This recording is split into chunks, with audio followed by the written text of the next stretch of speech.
Hi everyone, I'm Sarah Gollist, a professor in the University of Minnesota School of Public Health and a co-investigator in the Community Engagement Core of C2 DREAM. In this short video, I will be sharing information about how to plan for dissemination of research, to be proactive about the impact you hope to have with your work. So before I get started, I just want to acknowledge that the C2 DREAM Research Center is a partnership between the University of Minnesota Program in Health Disparities Research, the University of Minnesota School of Public Health, the Mayo Clinics, and the Hennepin Healthcare Research Institute, and it's funded by the National Institutes of Health. So today I'm going to share with you some definitions of dissemination, a brief motivation for why I think we need to do dissemination differently if we want research to actually advance health equity, and why it's essential to be both proactive and community engaged in planning for dissemination. Then I'll share the steps in making a dissemination plan and conclude by summarizing some points I hope you'll take away from this video. So what is research dissemination anyway? Simply put, it's just the communication of research results. But I think too often research dissemination looks like the definition on the left on the screen. The act of spreading information to a lot of people, but often in a very passive way. Sharing research simply for the sake of sharing research, rather than thinking critically about why and how it's done, and importantly, to whom it's shared. So this definition on the right from the Patient-Centered Outcomes Research Institute is, I think, a much better definition of research dissemination.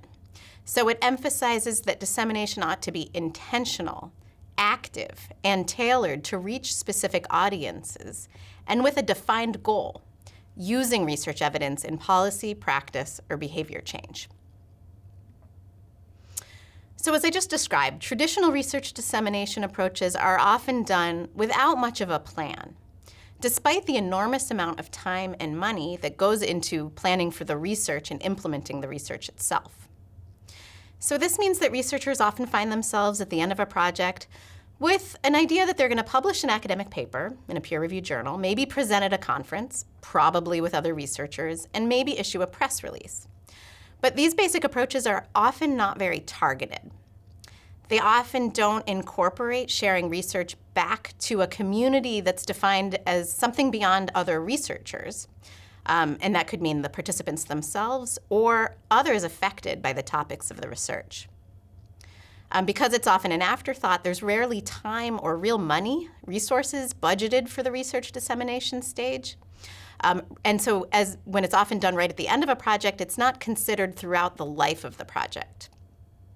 When researchers put out a press release, that may be very helpful in promoting the research team, the institutions, or any community partners involved. But rarely is such a press strategy planned to focus on a particular timeline that might matter or to achieve a particular goal or objective.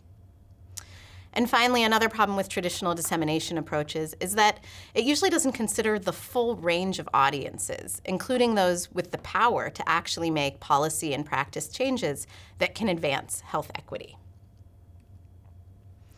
So beyond these problems with traditional dissemination, I think there's some other important reasons to do dissemination differently. So first, the kind of more passive approaches or approaches that are mainly geared toward the research community contributes to what I think is an unacceptable gap between the time that research gets published and when it ever gets applied into practice, if it does. So some researchers suggest this is 17 years, 15 to 20 years from the time of publication to application. And that is just too long. Second, I think we have an ethical obligation to share what we have learned to those affected by research, particularly when we're talking about public dollars devoted to the research. Third, having a plan can actually mitigate the potential for unintended consequences of our research. So that means that if you have a plan, you might mitigate the possibility that people will misunderstand the results, even intentionally misapply the results into practice.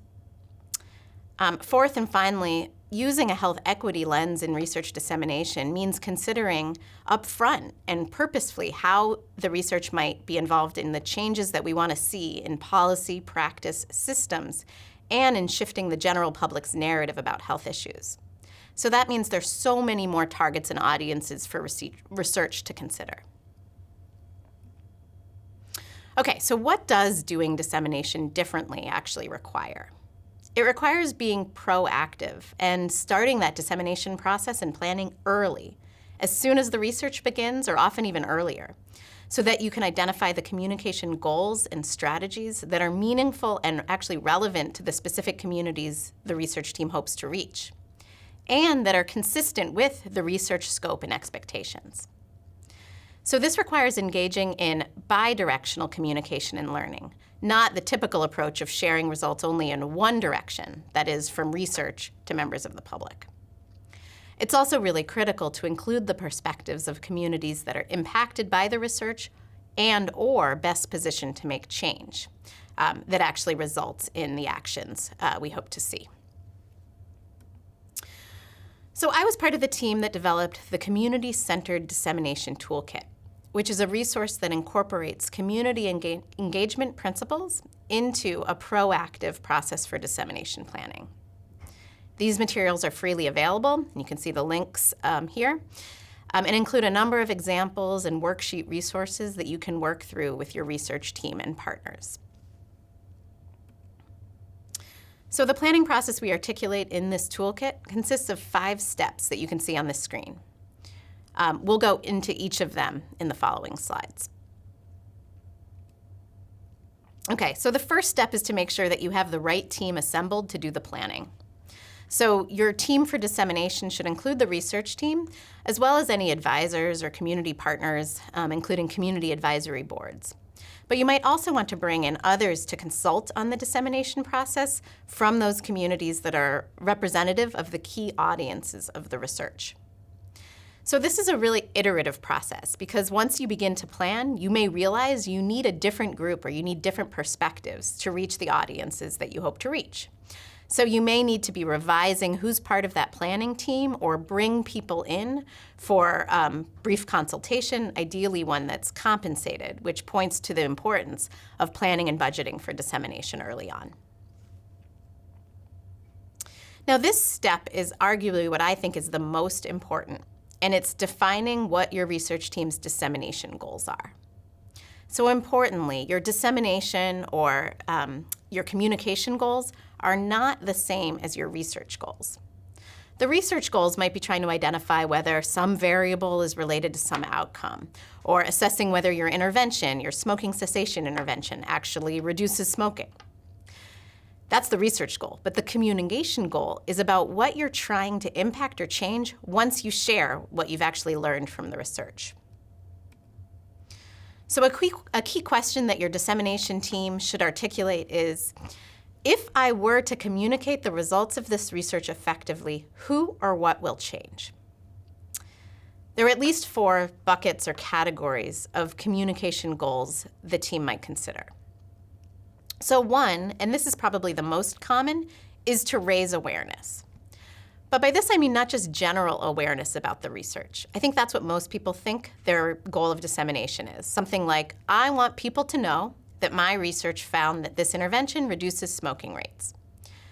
So that's great, but who specifically do you want to know this result? Why do you want them to know this? So raising awareness is a totally appropriate goal. And sometimes the goal is even more narrow, that you want to share the work specifically with researchers so that they can build upon it. And again, that's a fine goal. Not all research is going to have a direct impact on policy or practice changes.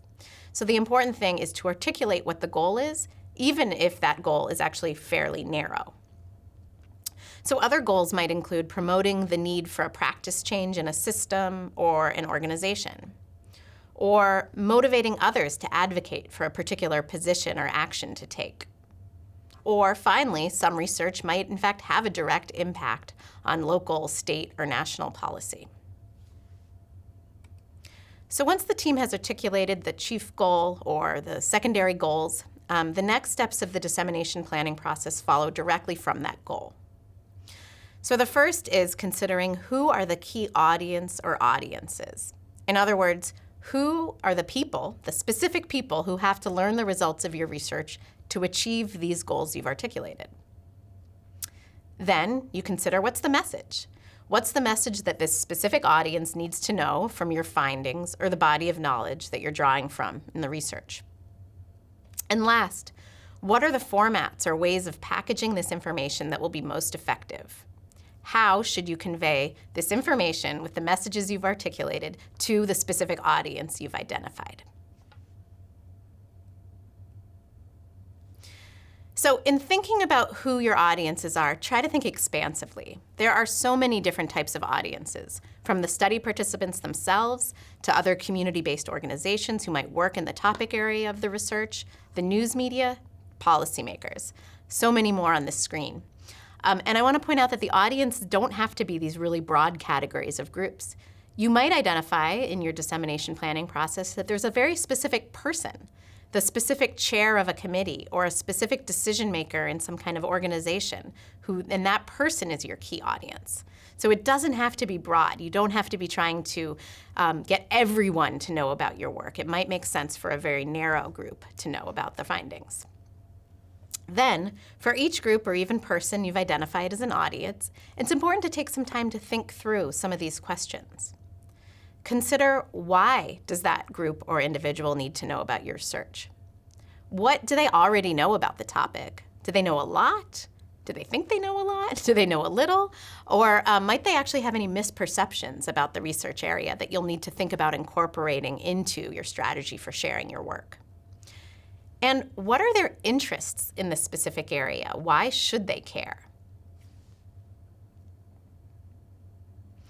So considering your audience and answering these types of questions is really closely linked then to what is the particular message and format you'll use in communicating that research. So if you identify that you want to reach a policymaker, you might actually end up thinking about a relatively small audience, maybe a specific policymaker or maybe a committee. And you might decide that you're going to use a format like a policy brief to share the research, with maybe a follow-up report if they're interested. But if you have some of these broad awareness goals, social media might actually be an appropriate medium. So as you can see in this figure on the screen, the complexity of your message is inversely related to the size of the audience you might reasonably reach.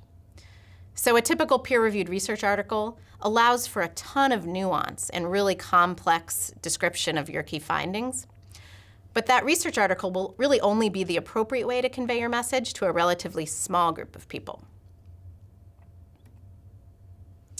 Okay, there are two more steps then in making a dissemination plan after you've identified your goal, your audience, your message. And the first is considering who is the best messenger to share that key message or product.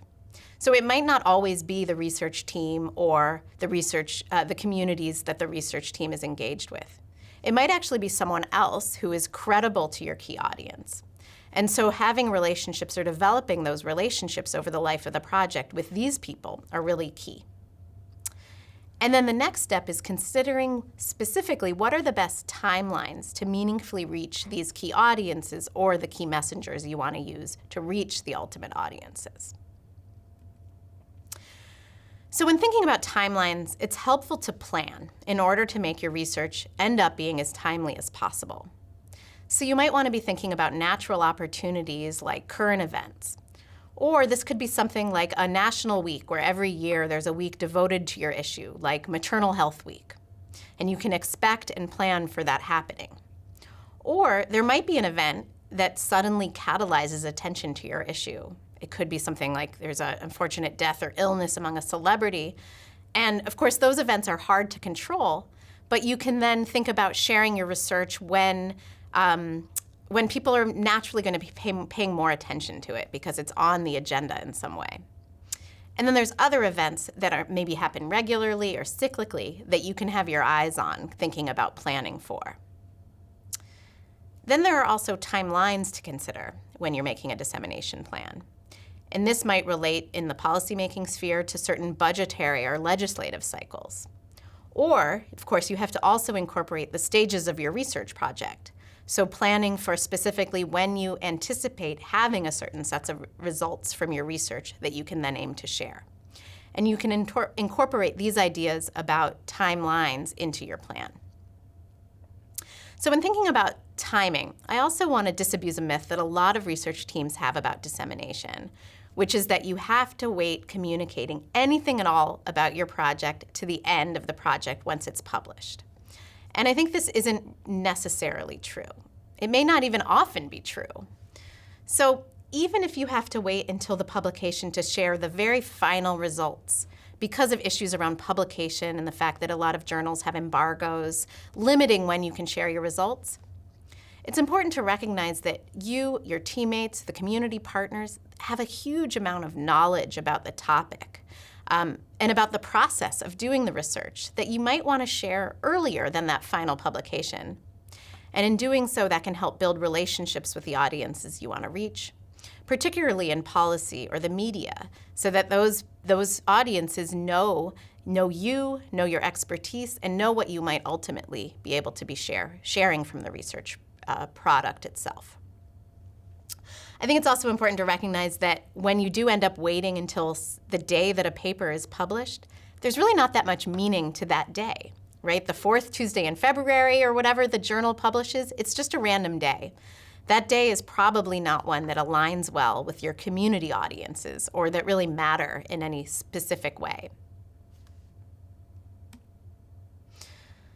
So the fourth step in dissemination planning, which you've heard me articulate throughout this video, is to think carefully about the resources you're going to need to implement your plan. So again, just to emphasize, that's why it's so important to start planning early, so that you can actually budget for the resources that you ultimately are going to need. And thinking about resources, these might be financial, right? They might be money that actually you need to use, but they might also be personnel or community assets that you want to identify and build relationships with in order to be effective in implementing your dissemination plan. So for instance, a team might discover that they're going to need an expert in making infographics or designing a really accessible report or policy brief. Or your audience, you might discover that the audience you want to reach might be most excited to learn about your work through audio, through a podcast. And so you'll need to consider early on how you can, get your research on an existing podcast or even create your own. If community meetings end up to be an effective way to share your research, you'll need to budget for space to hold those meetings, food to have to entice an audience to be there. And all of these examples that you can see on the screen here on this list are budgetable, but only if you plan in advance rather than waiting until the very end of your project until any grant that you might have has essentially run out. So the fifth and final step is evaluating your impact. I want to emphasize that this doesn't have to be a very expensive evaluation. And there are a host of relatively low-cost metrics you can incorporate to track your impact. So take note of, the number of emails you might receive about the work, how many people attended a meeting or a presentation at a community meeting or a conference, how much news media attention or internet traffic you have received. And those metrics can help you figure out whether you, did a good job with the dissemination and make different choices the next time around. So finally, since this is a presentation about communication, I want to re-emphasize and re-communicate the key points I hope that you're leaving this video with. So the first is begin thinking about dissemination early. In fact, as early as possible in the research cycle. Second, identify your key audiences and engage them proactively. Thinking very critically and early on about who these audiences are is incredibly important.